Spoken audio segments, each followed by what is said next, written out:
Sup, you beautiful bastards. Hope you've had a fantastic Tuesday. Welcome back to the Philip DeFranco Show. Buckle up, hit that like button, and let's just jump into it. And the first things we're going to talk about today are some internet/business news quickies. First up is an update to a story that we've been covering about how streaming services have been acquiring streaming talent, signing them to exclusive deals. It's kind of just been changing the streaming entertainment landscape. You know, the past news we saw, you had Ninja, Shroud, then King Gothalion, all moving over to Mixer. And the newest player in the exclusive game was Courage, aka Jack Dunlop. But of massive note here, he didn't ditch Twitch to go to Mixer, he signed exclusively to YouTube Gaming. Which is kind of funny, since the last time we talked about these exclusive deals, I kind of joked that YouTube was like, hey, why do we have to all of a sudden play this game? Which it appears apparently they are, and it's actually believed by those in the community that this is by far not the last person we're gonna see. And actually, on that note, you had esports and gaming consultant Rod Breslaw tweeting, Courage's agency Loaded negotiated the deal, the same agency who represents Ninja, Shroud, Tim the Tatman, Lyric, and Summit, among other clients. Nearly all of Loaded's clients are in current negotiations with other streamer platforms, most of them with Mixer, or have already signed deals to stay at Twitch, sources say. We also saw Ryan Wyatt, the global head of gaming and virtual reality at YouTube, also a man who gave me my first fantasy football loss this weekend, tweeting, we're investing heavily into on-platform creators. And when asked, does this mean YouTube will be investing more resources into developing the live part of their platform, Ryan Wyatt responded yes. Yeah, just the space in general right now is fascinating. Because, a lot of people, when they're talking about the streaming wars, they're talking about, HBO Max, Disney's new venture, Netflix. And here it's, YouTube, Twitch, and Mixer, but it's really Microsoft and Amazon and Google. And just like the other streaming war, it appears that there is a heavy focus on exclusives. And I guess we'll just have to wait to see who wins while a lot of these streamers just make crazy money. Then, it feels like it really snuck up. We have the KSI versus Logan Paul rematch. They're fighting this Saturday here in LA. There's been a lot of talk of, is this going to be as successful, less successful, more successful? Some of the big changes with this one is it's a pro fight, right? So lighter gloves, no head guards. Also, the undercard is filled with pro legitimate boxers. It's also notably not being streamed on YouTube, it's being streamed on DAZN. Right now, some people are saying it's leaning towards maybe this is going to be less successful. This because, according to reports, there are still thousands of tickets still available for the fight. But of course, that could just be kind of lower excitement based off the region. The last fight was in the UK. KSI has a larger audience, so maybe that plays a role. Also, right now, there's no way to know if in-person ticket purchases versus,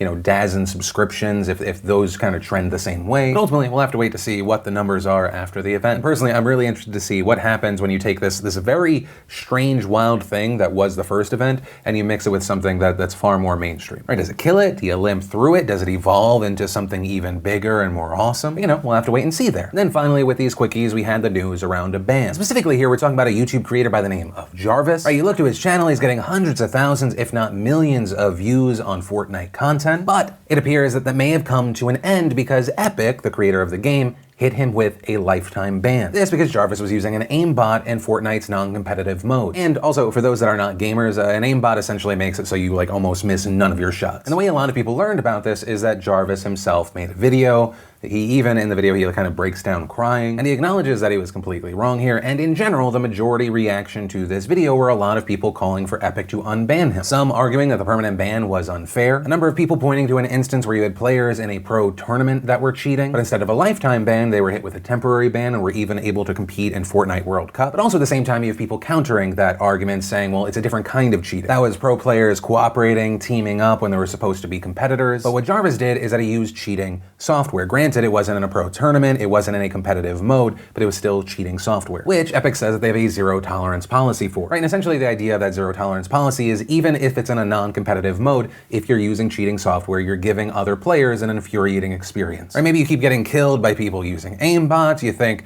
why the fuck am I playing this game? In theory, it hurts the community and the game itself. But yeah, with this one, I'd really love to know your thoughts because, once again, if you look at the content, and obviously creators can pivot to different things all the time, his career, and I know when I'm talking about games, some of you roll your eyes, but his career is heavily focused on this content, and all of a sudden, it's gone. But yeah, with this one, and of course anything, I'd love to know your thoughts on this. But from that, I want to share some stuff I love today in Awesome, brought to you by Audible. And if you didn't know, Audible is an amazing platform that has the largest selection of audiobooks on the planet. And fantastically, members get a credit every month good for any audiobook in the Audible store, regardless of price, and unused credits automatically roll over to the next month. Another reason Audible is great is because it gives you the ability to listen on any of your devices, anytime, anywhere, whether you're at home, the gym, you're on a commute, you're traveling. And for for me personally, it's how I kind of start and end my work days. Right on my way in and on my way out, it allows me this kind of buffer period that like my brain can switch gears. And actually, right now, I've been diving into The Testaments, which is Margaret Atwood's highly anticipated sequel to The Handmaid's Tale. But main point, whether you want to join me in checking that out or anything, just make sure you head on over to audible.com/PhillyD or text PhillyD to 500-500 to get a free audiobook, 2 free Audible originals, and a 30-day free trial. And the first bit of awesome today is if you're looking to spread some holiday cheer the beautiful bastard way, today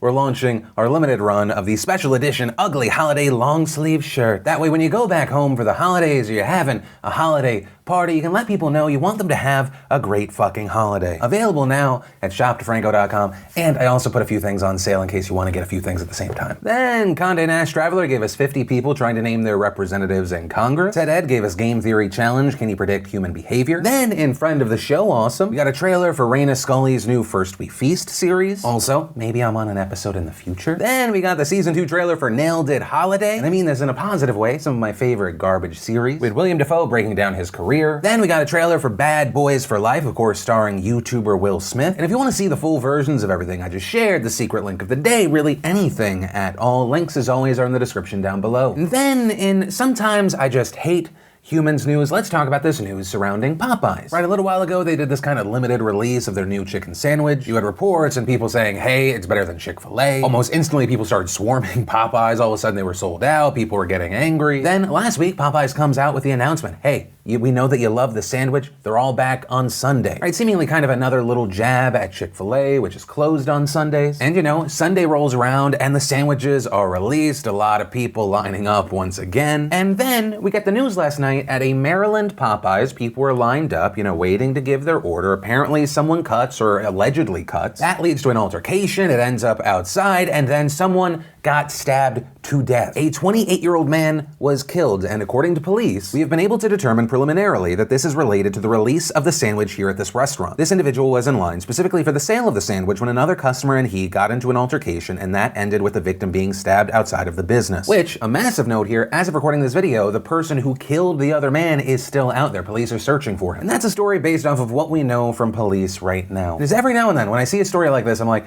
maybe we should just hit the reset button. There's no lesson to learn with this story. It's not like you're like, oh wait, so we're not supposed to kill people because of an overhyped sandwich? Just kind of another daily confirmation that human beings are capable of the dumbest, most horrible shit. So there's that. Also, completely unconnected to this story, I got the chicken sandwich yesterday. It's just okay. I feel like I should be able to sue Popeyes for false marketing. They call that a spicy chicken sandwich? Spicy to who? Anyway, moving on. And then finally, let's talk about the United States and climate change. And so if you didn't see, yesterday the Trump administration announced that it was officially withdrawing from the Paris Agreement, right? That international accord signed by 195 countries that pledged, among other things, to cut greenhouse gas emissions. And one of those countries was the United States under the Obama administration, which signed in 2016 and was also a key leader in crafting the agreement and getting others to sign on. But, as we've seen, Donald Trump has long been critical of the Paris Agreement, arguing that it hurts U.S. competitiveness and the economy. Right, so while the Trump administration move to formally withdraw the United States from this agreement is a big deal, it is also not a surprise. In fact, even back in June of 2017, Trump officially announced that he was going to take the United States out of the agreement. But after that announcement, the United States did not immediately leave the accord. And that's because when all the countries signed on back in 2016, they agreed to rules set by the UN that said no country could leave for 3 years. And if a signatory country did decide to leave the agreement, they would then be subject to a 1-year waiting period before the withdrawal took effect. So, on November 4th, 2019, exactly 3 years to the day after the agreement was finalized, the Trump administration pulled the United States out of the deal, with Secretary of State Mike Pompeo announcing the move on Twitter, writing, "Today we begin the formal process of withdrawing from the Paris Agreement. The U.S. is proud of our record as a world leader in reducing all emissions, fostering resilience, growing our economy, and ensuring energy for our citizens. Ours is a realistic and pragmatic model." Now, the timing of all of this is actually somewhat interesting, right? Now that this has been done, the United States has 1 year before it is fully out of the climate agreement, which interestingly enough means that the United States would be entirely withdrawn from this agreement 1 day after the 2020 election. And while most of the Democratic presidential candidates have said if elected they would rejoin this deal, even if Donald Trump were to lose to one of them and then a transition of power happened as it should, that person still wouldn't be in office until January 2021, so it looks like the United States is definitely getting out, and they would be the first and only to do so. Now, with all of that said, what does this mean moving forward? Well, there are 3 main implications here. First is the general impact of climate change. One of the main overarching goals goals of the Paris Agreement was to keep global warming well below a rise of 2 degrees Celsius, with the general aim of not letting it go above 1.5 degrees Celsius if possible. The UN Intergovernmental Panel on Climate Change, backed by a massive scientific consensus, has said that in order to reach that ambitious goal, we as a global community need to slash carbon emissions in half by 2030 and net zero in 2050. And if we fail to do so, scientists and experts have warned that we could face irreversible impacts of climate change. Right? And so when signing the Paris Agreement, each country set its own goals to reduce emissions, and many wealthier and more developed countries, which at the time included the United States, also agreed to help poorer and developing countries cope with the effects of climate change. Right? And critics of Trump's decision to withdraw the United States from this agreement have said that this is a massive step backward in the fight against climate change, especially because the United States is the second biggest emitter of greenhouse gases in the world after China. Which brings us to the second implication, which is the impact of the United States withdrawing from the Paris Agreement on the effectiveness of the whole deal itself. Right? Without the United States, these other signatory countries have to figure out how this agreement works without the United States. And specifically, that means other major polluters like China and India have to step up and fill the vacuum left by the United States. As the number one polluter, China has made big promises to cut their emissions, but they have done little to deliver on those promises. Also, not a shocker if you watch yesterday's show, India also has a long way to go, right? They're in the middle of a growing, massive pollution crisis. And these big players matter because in 2017, the United States, China, and India together accounted for almost 50% of global emissions. But a note here, and it's one of the biggest differences between the United States and the other two countries here, is that under UN rules,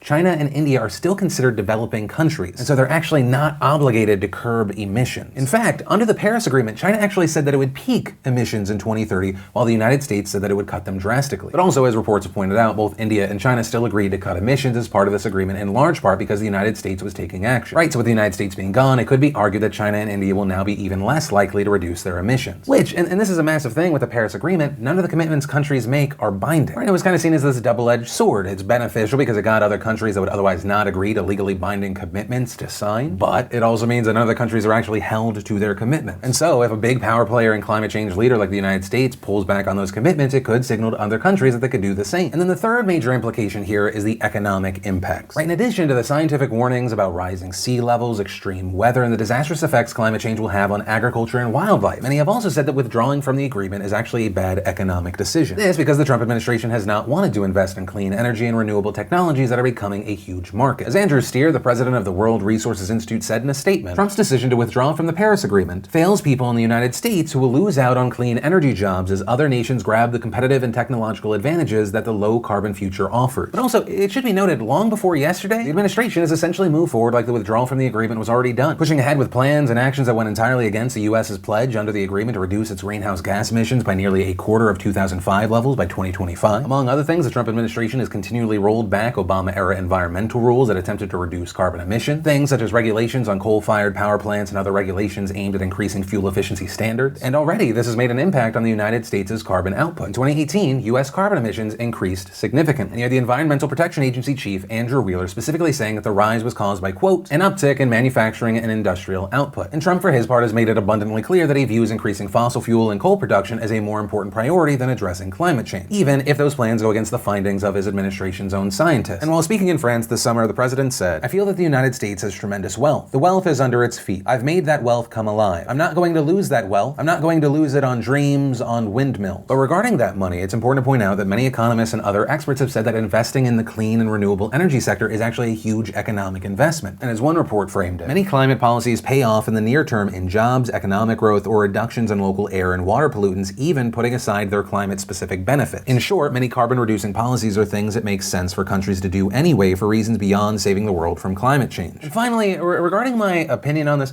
I'm actually a little bit torn. I will say, I think without a doubt the United States and other countries need to move to cleaner energy. But also, we shouldn't be blind to the fact that most of the countries that were in this agreement have not hit their goals. If you have a non-binding agreement, and most of the countries aren't even doing what they said they would do, it's not an agreement, it's like a general idea. It's like if me and a bunch of my other overweight friends are like, we're gonna lose weight, let's all sign this paper saying we will stop eating our feelings. Greg, don't worry, it's not like we're gonna charge you if you don't do it. Just sign, we're in this together. It's not an agreement, that's a general idea and a positive thought. And to reiterate, this is not me saying fuck the planet, we should go the complete opposite way because of the flaws around this agreement. Action needs to be taken, and unfortunately, the one thing, even if it is a symbolic leaving of an agreement, it is a showcasing that the actions are not going in the right direction. Actions on actually 6 key issues. And I'm not pulling that 6 number out of nowhere. There was actually a report put out today signed by over 11,000 scientists from over 150 countries. And on top of saying that if action is not taken, that humanity will experience untold suffering thanks to climate change, they list 6 key issues that need to be addressed. Replacing fossil fuels, cutting the emissions of climate pollutants such as methane and soot, eating less meat, restoring and protecting ecosystems, building a carbon-free economy, and stabilizing population growth by investing into family planning services and girls' education. But hey, that's where we are with this story, a little bit of my opinion, some more updates, and of course now I pass the question off to you.